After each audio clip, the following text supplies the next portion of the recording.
നമുക്കിവിടെ പ്രൂവ് ചെയ്യേണ്ടത് √2 + 1 × √2 - 1 = 1 എന്നാണ്. നമുക്ക് LHS ലെഫ്റ്റ് ഹാൻഡ് സൈഡ് എടുക്കാം. √2 + 1 × √2 - 1. നമുക്ക് ഒരു formula പഠിച്ചിട്ടുണ്ടല്ലോ, a + b × a - b എന്താണ്? a² - b². ഇവിടെ എയുടെ പ്ലേസിൽ √2ഉം ബിയുടെ പ്ലേസിൽ 1ഉം ആണ്.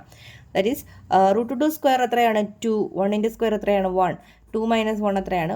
1. അപ്പോൾ √2 + 1 × √2 - 1 നമുക്ക് 1 എന്ന് കിട്ടിക്കഴിഞ്ഞു. ഇനി ഈ റിസൾട്ട് ഉപയോഗിച്ചുകൊണ്ട് നമ്മൾ 1/√2 - 1ൻ്റെ വാല്യൂ കാണും. ഇപ്പോൾ നമുക്ക് ഏത് റിസൾട്ട് ഉണ്ട്? വി ഹാവ് √2 + 1 × √2 - 1 = 1 എന്ന് പറയുന്ന വാല്യൂ റിസൾട്ട് ഉണ്ട്.